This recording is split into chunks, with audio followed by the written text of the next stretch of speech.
महाराष्ट्र में महायुति की प्रचंड जीत पर कंगना रनौत का बड़ा बयान। कंगना ने उद्धव ठाकरे और संजय राउत को दिया मुंहतोड़ जवाब। कंगना रनौत ने उद्धव ठाकरे और संजय राउत की बुद्धि को बताया भ्रष्ट। मेरा हमेशा से यही मानना है कि अगर आप की जब बुद्धि भ्रष्ट हो जाती है तो सबसे पहले आप जो है महिलाओं का जो है अपमान करते हैं, आप उन्हें जो है नीचा दिखाते हैं। कंगना रनौत बोली, उद्धव ठाकरे का हुआ दैत्यों वाला हश्र। तो दैत्यों का वही हुआ जो होता है हमेशा, उनकी हार हुई। महाराष्ट्र में बीजेपी के नेतृत्व वाली महायुति की प्रचंड जीत हुई है। ऐसे में तमाम नेताओं की बयानबाजी का सिलसिला थमने का नाम नहीं ले रहा है। इस बीच आपको बता दें कि बॉलीवुड की एक्टर से पॉलिटिशियन बनी कंगना रनौत का बयान भी सामने आया है और इस जीत को लेकर के उन्होंने साफ तौर से प्रधानमंत्री मोदी के नेतृत्व को लेकर के बयान दिया और कहा कि हर स्टेट चाहता है कि उनका नेतृत्व प्रधानमंत्री मोदी के जरिए किया जाए। लेकिन वहीं दूसरी ओर कंगना रनौत ने न सिर्फ यहां पर बीजेपी के नेतृत्व और प्रधानमंत्री मोदी की तारीफ की, बल्कि उद्धव ठाकरे और संजय राउत को भी करारा जवाब देने का काम किया है।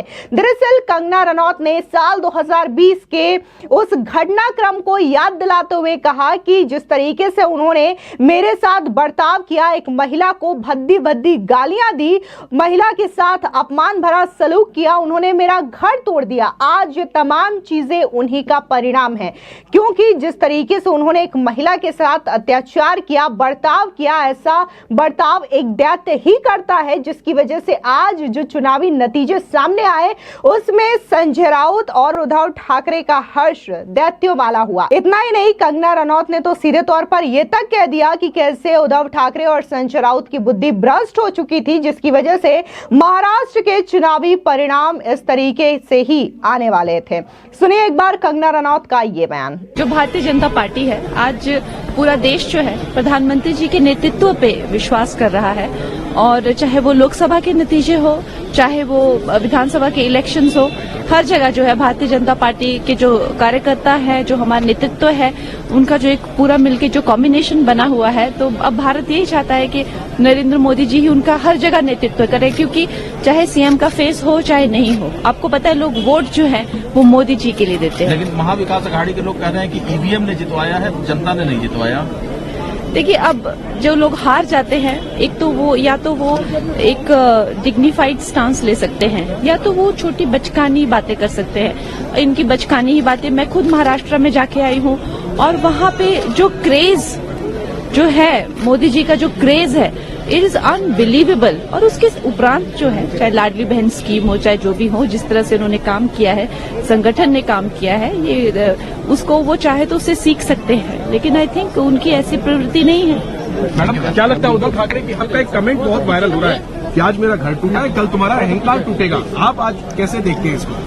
देखिए, मेरा हमेशा से यही मानना है कि अगर आप की जब बुद्धि भ्रष्ट हो जाती है तो सबसे पहले आप जो है महिलाओं का जो है अपमान करते हैं, आप उन्हें जो है नीचा दिखाते हैं। मेरा तो खैर गंदी गालियां देने के साथ साथ घर तोड़ दिया गया था, फिर मुझे मुंबई से निकाल दिया गया था और एक तरह से सारे जो फिल्म गैंग है और ये मिलकर जो इनकी जो गैंग है वो एक बन गई थी। तो इस तरह के गैंगिज्म करना, जब आप एक गार्डियन के रूप में हैं, आप एक नेतृत्व के रूप में, आपको गैंग नहीं करना चाहिए। आपको लोगों का जो है वो जो है आपको उनकी बात पसंद हो चाहे नहीं, लेकिन आप प्रधानमंत्री जी देखिए, जो उनका क्रिटिसिज्म करते हैं उनको देखिए, वो सबके लिए एक, इसीलिए वो ग्रेट लीडर है। ये तो छोटे मोटे लोग हैं, इनका कोई उनसे किसी तरह का कंपैरिजन भी होना एक उनके लिए मैं तो कहूँगी अपमान ही है। मुझे लगता है कि अगर आप देखें, इतिहास गवाह है और मेरे काफ़ी रील भी वायरल हो रहे हैं कि हम दैत्यों को और देवताओं को कैसे पहचानते हैं।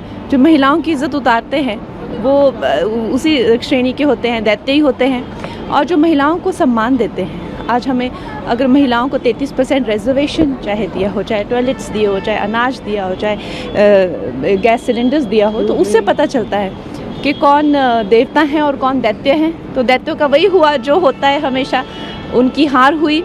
और आप देख लीजिए, महाभारत में तो एक ही क्लैन था, एक ही भाई थे, सब एक ही परिवार था, लेकिन फिर भी फ़र्क कितना था। जो महिलाओं का अपमान करते हैं उनको जो है इस तरह से सरेआम जो है मेरा घर तोड़ा गया, गंदी गंदी गालियाँ मुझे दी गई, तो मुझे लगता है कि कहीं ना कहीं बुद्धि भ्रष्ट हो गई थी, वो दिख ही रहा था। दरअसल आपको बता दें कि साल 2020 में कंगना रनौत और इसी के साथ ही शिवसेना को लेकर के काफी ज्यादा तीखी झड़प देखने को मिली थी, जब उनका घर तोड़ दिया गया था बीएमसी की ओर से, और इसी चीज को लेकर के काफी ज्यादा राजनीतिक बयानबाजी भी हुई थी। और यहां पर कंगना रनौत ने आरोप लगाया था कि कैसे उद्धव ठाकरे ने उनका घर तोड़ दिया, संजय राउत ने उन्हें भद्दी भद्दी गालियां दी और इसका परिणाम उन्हें भुगतना पड़ेगा। जिस दौरान कंगना रनौत ने अपने सोशल मीडिया साइट इंस्टाग्राम पर एक वीडियो भी शेयर किया था और ये कहा था कि आज मेरा घर टूटा है, कल उद्धव ठाकरे का घमंड भी टूटेगा, जिसके बाद ये विवाद और भी ज्यादा बढ़ गया। और आज जब महाविकास अघाड़ी का ये हाल हुआ है महाराष्ट्र के चुनावी परिणामों में,